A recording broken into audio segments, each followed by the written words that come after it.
¿Cómo están, estudiantes? Tengan ustedes muy buenos días. Nos encontramos una vez más para compartir información y generar sobre todo aprendizaje. ¿Cómo están? Yo espero que se encuentren muy pero muy bien.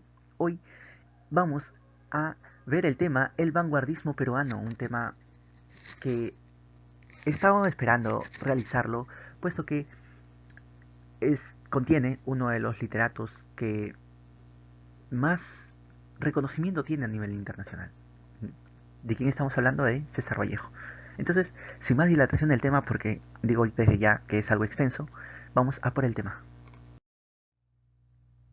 Bien, tenemos un esquema en el cual nosotros podemos periodizar la literatura de la República. ¿Sí? Inicia con el costumbrismo, romanticismo, realismo, modernismo, posmodernismo, y es el vanguardismo en el que nos vamos a concentrar. Luego podemos ver el indigenismo y literatura del 50 y del 60. Esta línea muestra la influencia eh, no de Ascenso Segura, sino esa tendencia liberal, ¿sí? Que Manuel Ascenso Segura va a tener, que luego va a tomar nuevamente González Prada, este apoyo a las masas, y luego se lo va a influenciar a Valdelomar y luego a Vallejo y a otros literatos de la época, ¿está bien? A Luis Alberto Sánchez, tenemos a Mariátegui, etcétera. Y en cuanto a Valdelomar, en la línea del cuento vamos a verlo nuevamente en la generación del 50 y en Vallejo va a tener influencia en el indigenismo, sobre todo en Arguedas. Y luego también vamos a verlo en la poesía social, en la literatura del 50 y el 60. En lo que es José María Buren, vamos a ver que lo estamos colocando en el posmodernismo, pero recordemos que él es el único simbolista peruano. ¿Sí? Muy bien, José María Guren va a influenciar también en lo que es la literatura, pero sobre todo en lo que es la poesía pura. En lo que es poesía social, con más tendencia a Vallejo, pero la poesía pura también va a tener como referente a Vallejo, sin embargo va a estar más próximo a José María Guren. Y en esta línea tenemos la tendencia un poco más conservadora, un poco literariamente hablando, ¿no? En cuanto a lo que es literatura, vamos a tener esta tendencia conservadora, ¿no? Pardo y Aliaga va a defender, pues, ¿no? Una forma de eh, ver la sociedad y por ello también va a querer conservar estos modos de expresión, de reacción. En Ricardo Palma también vamos a ver que su modo de ver en la literatura es a través de las tradiciones, ¿no? Remembranza del pasado. Y luego tenemos a Chocano, que si bien es cierto, ¿no? Son nuevas formas de expresión, o sea, proponen nuevas formas de expresión, sin embargo, en el contenido, en el fondo que va a tratar, pues va a ser una añoranza, no añoranza, sino que va a valorar bastante el continente americano y va a exaltar sobre todo lo que es la época eh, indígena, la época incaica, la época eh, en la que se fusionan estas dos culturas, ¿no? Entonces eso es Chocano. Y los arialistas que también en el aspecto, ya no solo en el fondo, sino en la forma, van a estar rigurosamente dado por esta influencia parnasiana, ¿verdad? Recordemos que el modernismo tiene estas dos corrientes, el parnasianismo y el simbolismo. Muy bien, y es aquí donde vamos a ver la línea que va a continuar posteriormente. Respecto a lo anterior, vamos a ver que Mariátegui va a hacer elocuencia, va a hablar de González Prada y va a dedicarle, pues, ¿no? Redacciones en el cual va a mostrar que es efectivamente eh, un personaje, un intelectual que gracias a sus discursos de revolución, de anarquismo, va y de cambio sobre todo en la sociedad peruana, en los diferentes ámbitos, ¿no? Cultural, social, político, va a influenciar, pues, ¿no? A esta generación que es Mariátegui, Vallejo, Valdelomar, Luis Alberto Sánchez, entre otros, ¿no? Y aquí es pues donde vamos a poderlo identificar, ¿no? Él va a hablar aquí acerca de lo que es eh, la literatura como un hombre que era más de palabras, pero que su acción también es palabra. No hay que negar este aspecto de González Prada. Luego también acá vemos un escrito de César Vallejo en el cual también podemos observar esa tendencia, ese legado que González Prada hizo y tuvo dentro de su producción, ¿no? Esa influencia que tuvo González Prada. Les dejo, pónganle pause para que ustedes puedan deleitarse con esta redacción de Mariátegui, con sus 7 ensayos de interpretación de la realidad, y de Vallejo con eh, sus escritos, ¿no? Sus escritos. Esto fue extraído de Narrativa y Ensayos, es una antología de cuentos en prosa, de narrativa, mejor dicho, que contiene los cuentos de César Vallejo, ¿no? Por ejemplo, su cuento Más allá de la vida y la muerte. Tenemos también, por ejemplo, Paco Yunque, El Tungsteno, etcétera. Luego, ambos de la editorial Orbis Ventures. Este es de 1928 y este es del 2015, ¿no? Que es esta es la primera publicación y esta es como es una antología, pues una reedición de 2005. Bien, ahora sí vamos de lleno a lo que es el vanguardismo. El vanguardismo llega al Perú probablemente entre 1912, 1919 o empezó a manifestarse durante el periodo postmodernismo. Recordemos que César Vallejo estaba pues no colaborando con las publicaciones en revistas de César, perdón, de Valdelomar, de Mariátegui. Entonces ahí podemos nosotros observar, ¿no?, que dentro de esta eh, corriente posmoderna va a estar César Vallejo y por allí también va a empezar sus formas nuevas de expresión.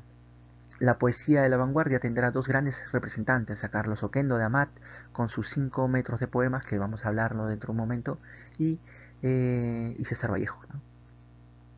Luego dice que Oquendo Amat va a ser un nexo entre lo que es la poesía vallejana y los escritores de también vanguardistas, otros escritores también vanguardistas.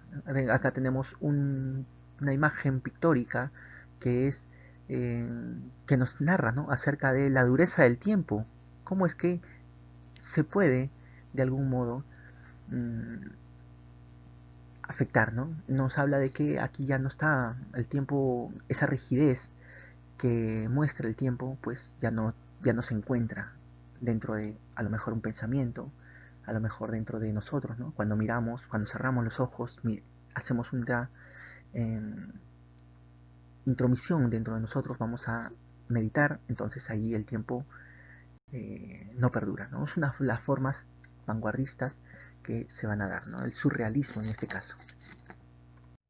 Bien, ahora vamos a ver los representantes. Tenemos a César Vallejo con su obra Trilce, es una obra que más vanguardista, ¿no?, en su periodo vanguardista. Carlos Oquendo Amat con 5 metros de poema, 5 metros de poema. Javier Abril con su obra Hollywood. Eh, Emilio Adolfo Westphalen con sus Ínsulas extrañas, acá tenemos a Westphalen. A Alberto Hidalgo con su obra Simplismo. Juan Parra del Riego con su obra Polirritmo Agradín, jugador de fútbol. Vamos a tener a Martín Adán con su obra La Casa de Cartón, también, que vamos a comentar un poco acerca de su biografía. Y luego César Moro con la tortura ecuestre, ¿no? Con la tortuga ecuestre. Bien, vamos a hablar un poco acerca de Carlos Oquendo de Amat. Él nació en Puno, ¿sí?, puneño, el 17 de abril de 1905. Él llegó a ser un poeta con enfermedad, ¿sí?, una enfermedad que también lo va a eh, acompañar por gran parte de su vida. Vamos a ver que él va a colaborar con la revista Mauta, con la revista Mundial y con la revista Jarama. Son revistas comprometidas, ¿sí?, que tienen tendencia de compromiso social. Él va a editar el libro 5 metros de poemas, en el que nosotros vamos a posteriormente con la ayuda de imágenes, vamos a ver cómo es que se da y por qué lleva este nombre 5 metros de poema. Que él, bueno, le va a valer un premio, ¿no? El concurso de la Municipalidad de Lima. Él desarrolló una actividad al lado de Mariátegui y se consideró afiliado al marxismo. ¿Está bien? Recordemos que Mariátegui es el primer marxista eh, confeso, ¿no? Primer marxista confeso del Perú. Muy bien, al mismo tiempo va a estar apartado de la actividad eh, creadora poética a partir de 1980. ¿Sí? Él va a dictar clases de castellano, ¿sí? Profesor, al igual que César Vallejo, va a dictar clases en Colegio Universitario de San Marcos en 1931 y después fue a vivir a Arequipa. Por su nexo político, ¿sí? Por este pensamiento político, va a salir expatriado a Panamá y después va a ir a París y luego a España. Ya en España va a vivir una agonía en el periodo anterior a la Guerra Civil Española y murió en un sanatorio en las montañas de Guadarrama en Navacerrada, ¿sí? Una ciudad española, el 6 de marzo de 1936. Bueno, Mario Vargas Llosa va a dedicar un discurso, ¿sí? O en su discurso va a tener en cuenta a Carlos Oquendo Amat, cuando va a recibir el premio Rómulo Gallegos. Muy bien, aquí podemos observar a la imagen representativa de Carlos Oquendo Amat y aquí tenemos otra no tan conocida, pero sería bueno que nosotros también lo tengamos presente. Y aquí está la portada de 5 metros de poemas. Muy bien, y aquí tenemos esto, ¿no? ¿Por qué se llama 5 metros de poema? Porque es un poema inusual, ¿sí? Es un poema muy vanguardista, de presentación vanguardista, ¿no? ¿Qué quiere decir el vanguardismo? El vanguardismo es una expresión que es una expresión francesa, ¿no? Vanguard, que es que tiene relación con lo que es eh, el ejército, ¿está bien? Porque los que van a la vanguardia son aquellos que están en la zona, en la parte principal de un ejército, ¿sí? En la parte de adelante. Entonces son aquellos que van a guiar o que van a estar encabezando al resto de la tropa. Y esos son, y a ese término se refiere, ¿no? Los vanguardistas, ¿por qué? Porque van a tratar de innovar, van a tratar de realizar muchas formas nuevas, van a aportar nuevas por ejemplo, estructuras poéticas van a, mm, van a estar a la vanguardia con nuevas formas de expresión, ¿no? Nuevas figuras, nuevos elementos para poder hacer literatura, poesía en este caso. Muy bien, entonces aquí vemos una forma vanguardista de mostrar un poema, ¿sí? En una forma de acordeón se presenta los poemas de Carlos Oquendo de Amat. Y esta es la portada, ¿no? Que eh, expresa una forma distinta de ver los rostros porque a lo mejor las otras personas son espejos de nosotros mismos, ¿no? ¿Quiénes somos nosotros?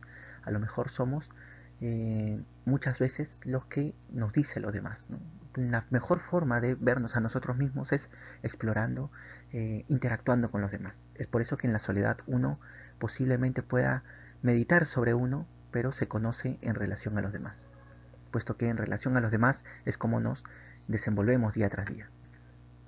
Muy bien, a ver, tenemos aquí algunos poemas, por ejemplo, Recián, en el cual dice, ¿no? Hoy la luna está de compras, desde un tranvía, el sol como un pasajero lee la ciudad.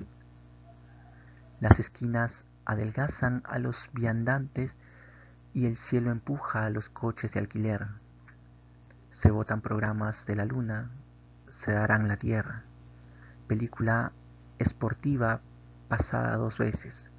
Los perfumes abren álbumes de miradas internacionales. El policeman domestica la brisa y el ruido de los claxons ha puesto los vestidos azules. Novedad.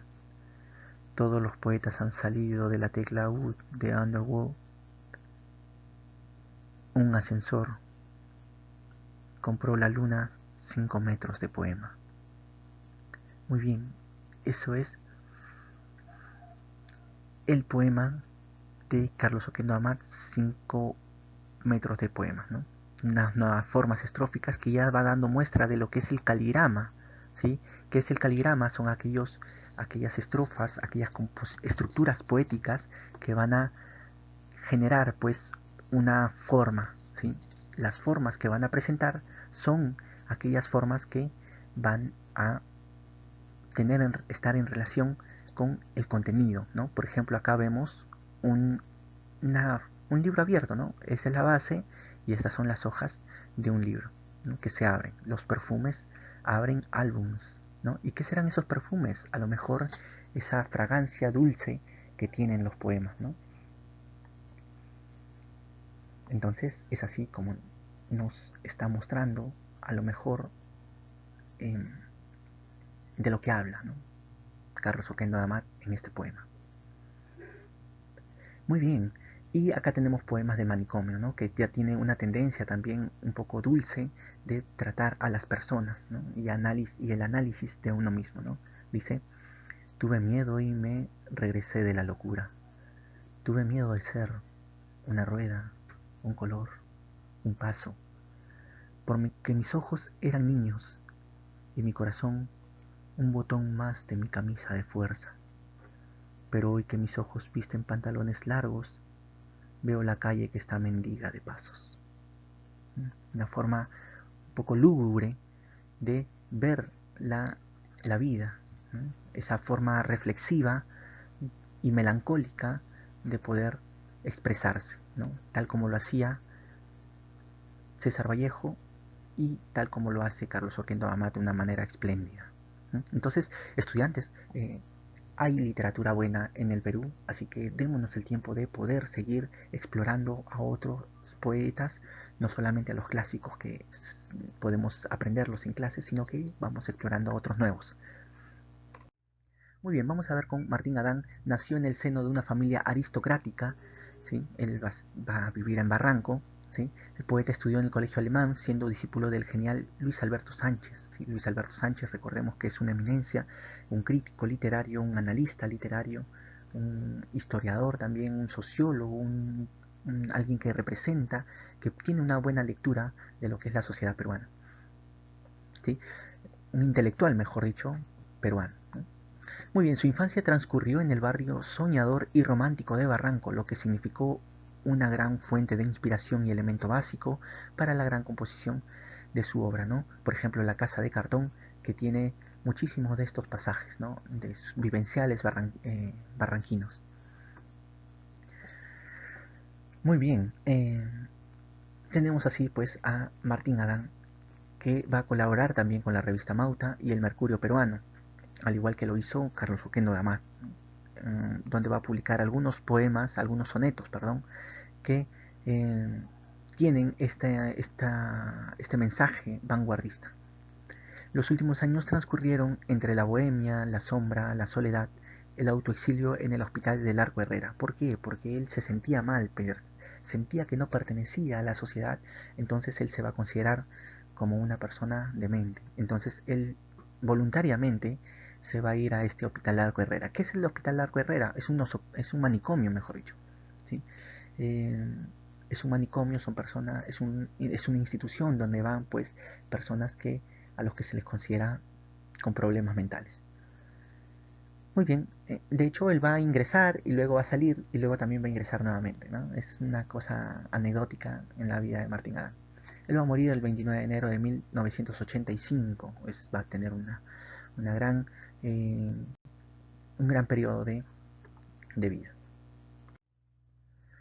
Entre las obras que tenemos de Martín Adán tenemos La Casa de Cartón, Travesía a Extramares, La Rosa de la Espinela, Escritos a Ciegas, Soneto a la Rosa, La Mano Deshacida, Poemas Underwood, de lo Barranco en el Perú.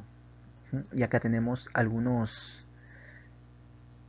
portadas de sus publicaciones, ¿no? Tenemos a Escritos a Ciegas, a La Rosa de la Espinela, La Casa de Cartón y Travesías de Extramares. Ahora, los que están de azul son algunos poemas que algunas obras, mejor dicho, que deberíamos nosotros de considerarlos, ¿no? Tenerlos en cuenta para poder, porque son de los más comentados, así que no nos caería mal tener sí en cuenta unos que otros escritos de Martín Adán. Muy bien, estudiantes. Ahora sí, vemos, acá les estoy dejando algunos fragmentos de la obra de Martín Adán, ¿sí? Esta obra, La Casa de Cartón, que por cierto Martín Adán es su seudónimo, ¿sí? Antes que se me olvide, antes de pasar, Martín Adán es su seudónimo porque su nombre real es Ramón Rafael de la Fuente Benavides. ¿Está bien? Ramón Rafael de la Fuente Benavides. Entonces, les dejo estas imágenes, estudiantes, para que ustedes puedan leer y para que puedan observar su forma tan particular de escribir, ¿sí? Hay veces utilizando elementos que parecen inconexos, pero que te dejan en la imagen, en la mente, un- una línea, ¿está bien? Hay una exigencia intelectual. Muy bien, estudiantes. Sí, estas imágenes los he sacado, hay que mencionarlo, de la página de, eh, de Facebook Antigua Libros. ¿Está bien? Muy bien, estudiantes. Ahora sí vamos a ver la vida de César Vallejo. Sí, él va a nacer en Santiago de Chuco, La Libertad, Trujillo, el 16 de marzo de 1892. Estoy, eh, Él va a ingresar a la Universidad de Trujillo como estudiante de Filosofía y Letras. Después va a cursar estudios de Derecho. Sin embargo, en el tercer semestre lo va a dejar. En Lima entabla amistad con Abraham Valdelomar, José María Guren y González Prada. Recordemos que se encuentran en la movida de eh, literaria. Entonces César Vallejo para ese entonces ya era eh, ya tenía como eminencia pues a Abraham Valdemar, a González Prada, a José María Guren. Entonces César Vallejo va a San Marcos y es allí donde él va a tratar de conocer, él va a conocer mejor dicho, y va a entablar amistad con Abraham Valdemar. Recordemos que, bueno, hay una anécdota que se cuenta que César Vallejo eh, se presenta ante Abraham Valdemar y le dice, pues no, vengo de Trujillo para, ¿cómo se llama?, conocerlo. Entonces Abraham Valdemar, como ególatra que era, pues le dice, bueno, este, dame la mano, bueno, toma la mano, ¿no? Y dice, ya puedes ir a tu pueblito y comentar a todos que has dado la mano a Abraham Valdemar, ¿no? Fíjense esa sobriedad que tiene Abraham Valdemar para con César Vallejo, ¿no? Que en ese momento pues era un joven que estaba iniciándose en la poesía, bueno, iniciándose de modo conocido, ¿no? El 6 de noviembre va a ser detenido en Mansiche y trasladado a la cárcel de Trujillo, acusado de asalto, homicidio frustrado y robo, pero va a quedar en libertad después de falta de pruebas, ¿no? Recordemos que eh, César Vallejo va a conocer, pues, va a pertenecer a lo que es la generación de Trujillo, que tiene grandes intelectuales como Víctor Raúl Haya de la Torre, como Mariátegui, eh, Luis Alberto Sánchez, bueno, en fin, entre otros, ¿no? Intelectuales que realizaron, ¿no?, una revuelta eh, en este periodo, en un periodo eh, político eh, peruano en el que está, pues, muy convulsionado, ¿no? Se está dando muchísima importancia a lo que es la eh, el modo de producción, ¿verdad? Estamos en el periodo de la República Aristocrática. Muy bien, a ver, abandona el Perú definitivamente y viaja a París. ¿Sí? Él va a perder a su padre muy temprano, ¿sí?, cuando niño, y cuando luego de publicar Los Negros, después de publicar eh, este gran poemario, ¿no?, que es Heraldos Negros, va a perder a su madre y luego por eso él se va a trasladar a Trujillo nuevamente para pasar tiempo por allá. Luego va a regresar a Lima y va a dejar el Perú, ¿no? Va a dejar el Perú, ya no va a volver, va a irse a Francia y ahí es donde va a tener también algunos escritos, ¿no?, algunos textos, algunas publicaciones que, bueno, no va a publicar, no va a publicar. Va a tener, sí, muchos escritos, va a realizar una labor periodística, puesto que va a colaborar con artículos para la República. Muy bien, él va a ser, va a apoyar cuando se va, él viaja a París, pero después va a España. Y en España él va a observar, va a presenciar lo que es la Guerra Civil Española, y es ahí donde va a tener también algunos escritos, ¿no? Por su actividad política, literaria, ¿sí? Él va a ser expulsado de España y luego va a retornar aquí bueno, aquí digo, a París, ¿no? En Francia. Muy bien, él se va a casar con Georgette Philippard, que va a ser un personaje importante en la vida de César Vallejo, le va a dar su apoyo y también va a cumplir una labor importante para la última fase de César Vallejo, ¿no? En 1933 su salud se resquebraja y deja de escribir y publicar. El 13 de marzo de 1938 cae en cama para ya no poder levantarse. Y bueno, pues no, él va a morir el 15 de abril, en un Viernes Santo, no como lo había vaticinado él en su poema Piedra Negra sobre Piedra Blanca, ¿no? Él dijo, moriré en París, tal vez un jueves, como hoy que proso, estos versos. ¿No? Él va a morir un Viernes Santo y su cadáver es velado en la Casa de la Cultura de París. ¿Sí? Miren ese reconocimiento tan grande que se le tiene pues a César Vallejo, ¿no? Como el poeta universal, el poeta humano. Dicho de paso, también César Vallejo se le conoce con el seudónimo del Cholo o el poeta de la triste figura, también le llaman algunos. El poeta también del dolor metafísico. Muy bien, a ver, eso es con respecto a la biografía de César Vallejo. De César Vallejo hay para comentar muchísimo más, muchísimo más. Muy bien, estudiantes. A ver, en esta parte les estoy dejando un, una... Es el epitafio, ¿está bien? Es el epitafio que escribió Georgette Philippard en la tumba de César Vallejo. La tumba de César Vallejo se ubica en Francia. Y bueno, pues no, esta frase en inglés, en francés, perdón, que yo no la voy a repetir por respeto, eh, significa nevado, he nevado tanto para que puedas dormir, para que puedas descansar. ¿Sí? Es lo que significa.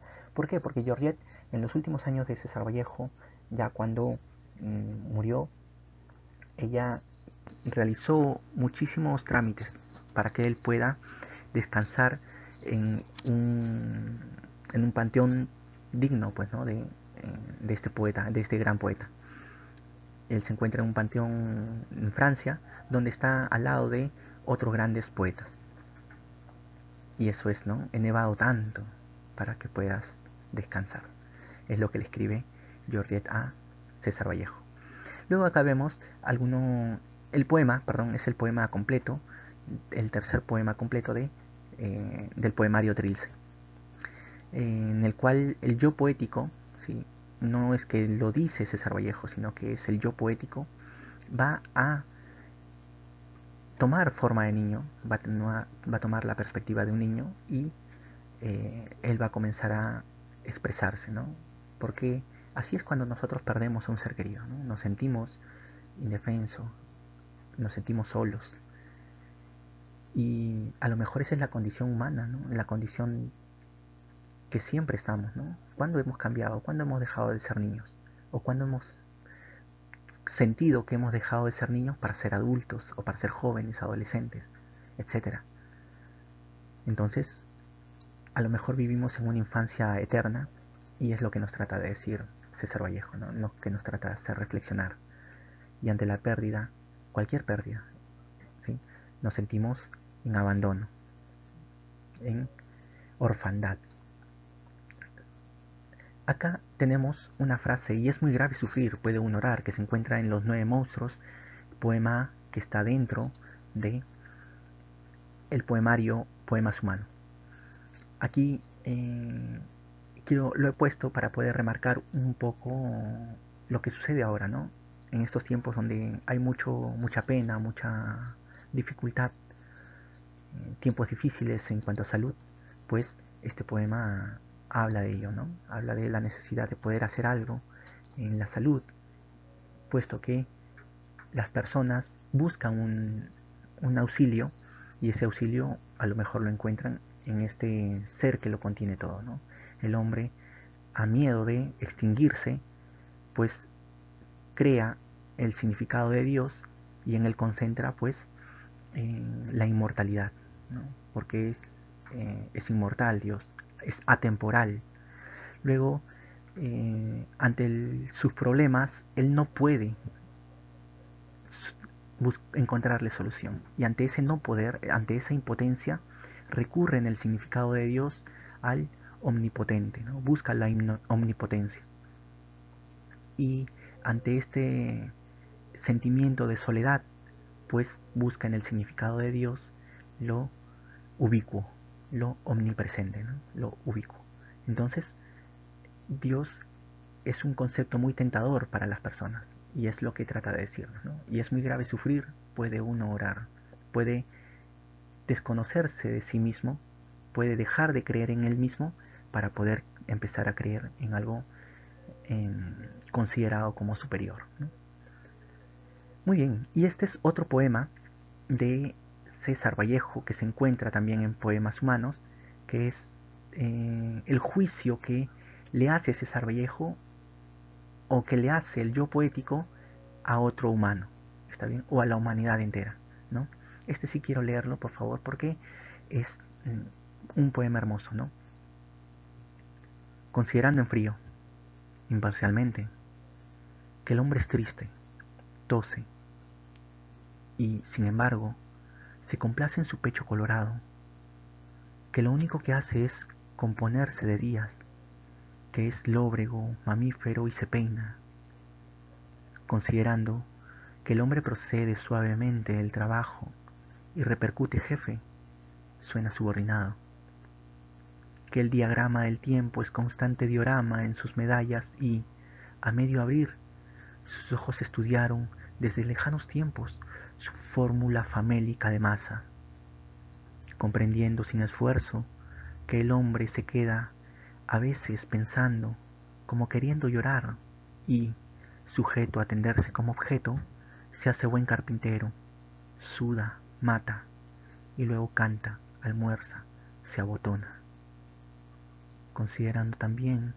que el hombre es en verdad un animal, y no obstante, al voltear, me da con su tristeza en la cabeza, examinando, en fin, sus encontradas piezas, su retrete, su desesperación, el terminar de su día atroz, borrándolo, comprendiendo que él sabe que le quiero, que le odio con afecto y me es, en suma, indiferente, considerando sus documentos generales y mirando con lentes aquel certificado que prueba que nació muy pequeñito, le hago una seña, viene, le doy un abrazo, emocionado, ¿qué más da? Emocionado. Ese es el poema que realiza César Vallejo, ¿no? Es un juicio que se le hace a las otras personas en el cual muestra su lado negativo, pero a pesar de eso reconoce que el hombre se levanta cada día enfrentándose a lo desconocido, a la nada, y aún así surge otro día y al otro día también se levanta, ¿no? Esa constante lucha, esa, ese modo de ver a la humanidad como personas que muestran también que tienen una lucha interna es lo que hace a César Vallejo, ¿no? Tan grande, ¿no? Esta forma de expresar preocupación por las otras personas, ¿no? De una forma tan poética. Muy bien, estudiantes. Entonces, eso es con lo que podemos decir con los poemas de César Vallejo. Muy bien, estudiantes. A ver, aquí tenemos las etapas de César Vallejo. Vamos a ver que tiene tres etapas: modernista, vanguardista y experimental y de compromiso. Vamos a ver que en su etapa modernista tenemos el poemario Heraldos Negros, que tiene un lenguaje sencillo y nuevas formas de vanguardia, ¿no? En etapa modernista vamos a ver que tiene pues este, este legado en lo que es el aspecto estructural. ¿Por qué? Porque la métrica y la rima van a estar presentes. Va a contener 69 poemas este poemario, Heraldos Negros. En vanguardista va a tener a Trilces, Cráneos de Bronce. Era el título que se iba a poner a este poemario, pero al final terminó con esto, ¿no? Este trilce es un neologismo numérico inventado en alusión al precio de poema, ¿no? El 13 soles. Muy bien, rompe con la sintaxis y la ortografía. Recordemos que la sintaxis que se maneja pues es de sujeto y predicado, ¿no? Sujeto primero y luego va el predicado, pero dentro del predicado tenemos el verbo y los complementos. Entonces lo que va a romper es esto, ¿no? Por ejemplo, el complemento va a estar primero, después va a estar el verbo y después va a estar el sujeto, ¿no? Por ejemplo, no lo sé. Vamos a encontrar versos de ese modo, ¿no? Entonces eso es romper con la sintaxis. Y romper con la ortografía. Por ejemplo, César Vallejo va a colocar comas donde a lo mejor no debería, pero lo coloca con la intención de crear pausas, ¿no? Crear esta eh, para la musicalidad. En los temas de Trilce van a ser la vida personal, vida familiar, pobreza, amor, encarcelamiento, etc. Luego tenemos en este poemario 77 poemas. Vamos a tener 73 poemas en versos y 4 poemas en prosa. Estos dos poemarios, Trilce y Heraldos Negros, van a ser publicados aquí en Perú y posteriormente va a viajar César Vallejo a París, recordemos, ¿no? En la embarcación La Oroya, y es así como va a llegar pues a Europa, eh, gracias, o mejor dicho, en compañía de Julio Gálvez. Muy bien, vamos a ver que ya en posteriormente, en la etapa experimental y de compromiso, vamos a tener a Poemas Humanos, que iba a tener el título de Nómina de Huesos, pero bueno, quedó en Poemas Humanos. Y luego España aparta de mí este cáliz, que son poemas póstumos y tienen un estilo depurado y de poemas de honda resonancia, tal como lo hemos comprobado en poemas anteriores que hemos leído.